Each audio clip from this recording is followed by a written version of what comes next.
আমি মারা গেলে আমার লাশটা নড়াইলে নিয়ে না। ভালো মানুষের কোনো মূল্য নেই,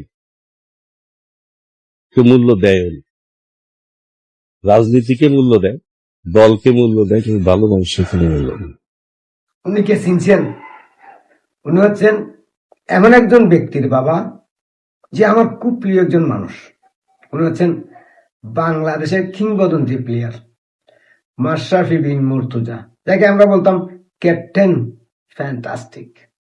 যে মাশরাফির ক্রিকেটে এতটাই অবদান আছে যা বাংলাদেশের ক্রিকেট প্রেমীরা কোনোদিনও বলতে পারবে না। আজকে সেই মাশরাফি বিন মুর্তজা বলতেছে যে বাবা, আমার লাশটা মরার পরে নড়াইলে নিও না। এই সেই মাশরাফি না, যে মাশরাফির খেলা যখন নামতো তখন আমরা আনন্দ উল্লাসিত হইতাম যে আমাদের ক্যাপ্টেন ফ্যান্টাসি মাঠে নামছে, জয় আমাদের হবে। এই সেই মাশরাফি না? আমরা তো বাংলাদেশের ফুটবলে তেমন অবদান নাই, কিন্তু ক্রিকেট আমাদের সর্বোচ্চ অবদান। আর সেই সর্বোচ্চ অবদানের মধ্যে সবচেয়ে বেশি ক্রিকেটের মধ্যে যদি অবদান কারো থাকে তাহলে সেই মাশরাফি বিন মুর্তজা। 5 আগস্ট শেখ হাসিনা যাওয়ার পর মাশরাফির ভারী ঘর ভাঙচুর লুটপাট করা হয়েছে। মাশরাফির যে স্মৃতি পলকগুলো ছিল সবগুলো ভেঙে দেওয়া হয়েছে। মাশরাফিকে আত্মগোপনে যাইতে হয়েছে, কিন্তু তারপরও মাশরাফি বলছিল যে আমার নড়াইলবাসীর উপরে কোনো অভিযোগ নাই, হয়তো আমার কোনো ভুল আছে। আসলে মাশরাফির ভুলটা কি বলতে পারেন আপনারা? কোন অপরাধে তার বাড়িঘর ভাঙচুর লুটপাট করা হইল? কোন অপরাধে তার স্মৃতিপলক গুলো ভেঙে দেওয়া হইল? কোন অপরাধে মাশরাফি এখনো পালিয়ে বেড়াচ্ছে? আর সেই অভিমানে আজকে মাশরাফি তার বাবাকে ফোন দিয়ে বলতেছে আমার লাশটা নড়াইলে নিও না। মাশরাফির কি ভুল ছিল বলেন তো?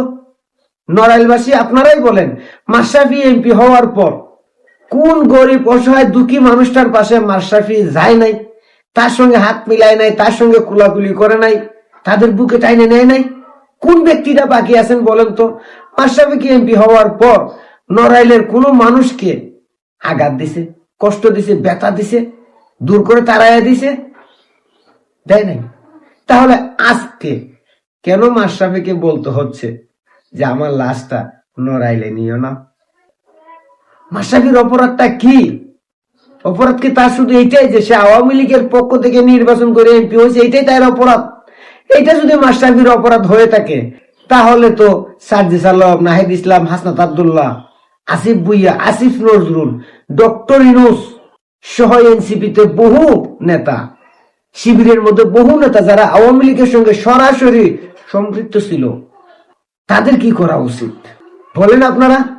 আমি বাংলাদেশের মানুষের কাছে জিজ্ঞেস করতে চাই, এই মাশরাফির অপরাধটা কি আপনারা একবার বলবেন? মাশরাফি কি খুন করছে? মাশরাফি কি কাউকে মারছে? তার কোন ডকুমেন্ট, প্রমাণ, এভিডেন্স আপনারা দেখাইতে পারবেন? বা 2 বছরের ভিতরে কেউ দেখাইতে পারছে? পারে নাই। তাহলে মাশরাফি কেন আত্মগোপনে থেকে পালায় থাকতে হচ্ছে? কেন তাকে বলতে হচ্ছে যে আমার লাশটা নড়াইলে নিও না? এই নড়াইলবাসী বলেন আপনারা মাশরাফির কি অপরাধ ছিল? এই দেশবাসী বলেন, একজন কিংবদন্তি ক্রিকেটার যে মাশরাফি মাঠে নামলে আমরা উজ্জীবিত হইতাম, বলতাম আমাদের ক্যাপ্টেন ফ্যান্টাসি মাঠে আসছে, আমরা জয় পাবো। এই তো সেই মাশরাফি, তাই না? আমি আর কিছু বলতে চাই না, শুধু এতটুকু প্রশ্ন করি, আপনারা একবার বলেন এই কিংবদন্তি প্লেয়ার আমাদের ক্যাপ্টেন ফ্যান্টাসি মাশরাফি বিন মুর্তজার অপরাধটা কি?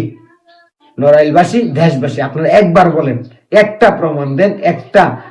আর মাশরাফি ভাইকে বলতে চাই, ভাই আমি আপনাকে অনেক ভালোবাসি, আমি ক্রিকেট খেলাটাকে অনেক ভালোবাসি, আর ক্রিকেটের মধ্যে সবচাইতে প্রিয় প্লেয়ার আপনি আমার।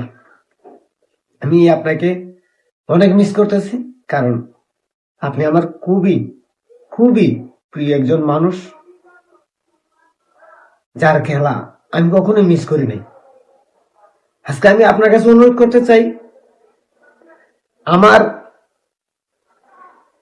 যে জায়গাটা আছে আমার বাড়িতে, আমি ওই জায়গাটা আপনাকে দিয়ে দিতে চাই।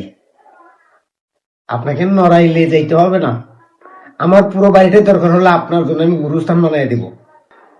আপনি আমার বাড়িতে চলে আসেন, আমার জীবনের বিনিময় হলো আপনাকে আমি সেফটি দেব। আপনি একবার চলে আসেন, আমার পুরো বাড়ি আমি কবরস্থান বানিয়ে দেব।